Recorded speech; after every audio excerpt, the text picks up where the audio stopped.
उन्होंने ये जरिया बनाया, जगह जगह नामदान दिया, काफिला निकाले, दौरे निकाले, साल में 3 कार्यक्रम रखे और हम आपको बुलाने का एक माध्यम रखा। कहा कि यहाँ पर आ जाओ और अपने आत्म कल्याण की चाबी लेकर अपने घर में साधना करो। आपको घर बार छोड़ने की जरूरत नहीं है, आपको संसार छोड़ने की जरूरत नहीं है, गिरी के अंदर गुफाओं में जाने की जरूरत नहीं है। आपको आपके घर में रहना है, परिवार के साथ रहना है, पत्नी बच्चों के साथ रहना है, माँ बाप की सेवा करना है, दुकान दफ्तर खेती को संभालना है और दिन के 24 घंटे में से केवल 2 घंटे में अपना परमार्थ बना लेना है। परमार्थ के लिए केवल 2 घंटे बताए हैं, संसार के लिए पूरे 22 घंटे। लेकिन आज का मानव संसार के लिए 22 नहीं 26 घंटे देना चाहता है, 24 घंटे से ज्यादा भी देना चाहता है, लेकिन परमार्थ के लिए 1 घंटा नहीं देना चाहता। क्यों? क्योंकि हमें लगता है कि हम जो धन दौलत रुपए पैसे कमा रहे हैं उससे हमें सुख मिलेगा, आनंद मिलेगा, ऐशो आराम मिलेगा। लेकिन गुरु महाराज ने कहा कि ये ही बात तुम भूल गए हो।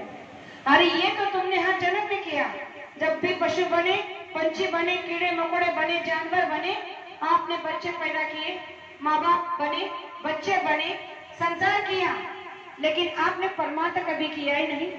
जब आप मनुष्य शरीर मिला है, अब तो परमार्थ कर लो। और जो ये कमाकर आप यहाँ इकट्ठा करना चाहते हो, क्या इसमें से कभी कुछ साथ में लेकर जाओगे? गुरु महाराज ने प्रमाण देकर कहा है कि अरे आप इतिहास को मत दोहराओ, पिछले बातों को मत सुनो, लेकिन अपने घर परिवार के बारे में सोचो। जो आपके दादा परदादा थे, जिन्होंने मेहनत की, मशक्कत किया, जैसे भी तरह से मेहनत, ईमानदारी या बेईमानी जैसे भी कमाया, क्या आपके लिए इकट्ठा करके रखा? क्या वो जब यहाँ से गए तो साथ में कुछ लेकर गए? कुछ नहीं लेकर गए। तो गुरु महाराज ने कहा कि जब आपके दादा परदादा, आपके पिताजी कुछ नहीं लेकर गए, तो आप किस खेत की मूली हो कि आप यहाँ से कुछ लेकर चले जाओगे? जब यहाँ से साथ में कुछ लेकर जाना नहीं है तो फिर ये क्यों?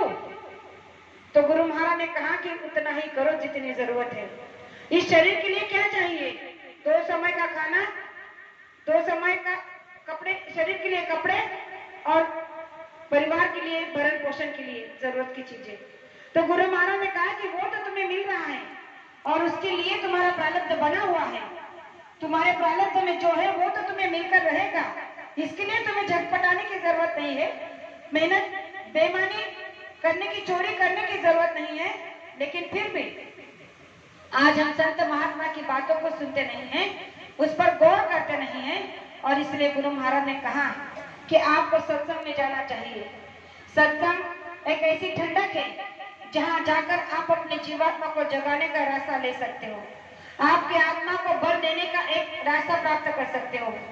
मैंने सुबह आपको सत्संग का एक उदाहरण दिया कि सत्संग में क्यों जाना चाहिए, सत्संग रोज क्यों सुनना चाहिए, क्योंकि हमारे अंदर जो विकार हैं, इन विकारों को मुरझाने के लिए, हमारे अंदर की जो कमियां हैं, इन कमियों को दूर करने के लिए सत्संग की जरूरत पड़ती है।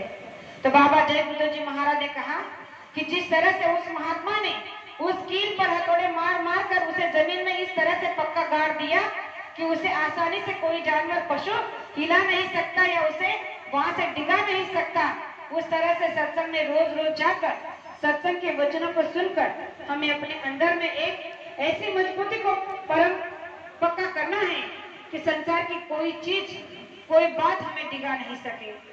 गुरु महाराज ने कहा कि सत्संग एक ऐसा जल है जिसे पीने से अंदर की मैलाई को धोया जा सकता है।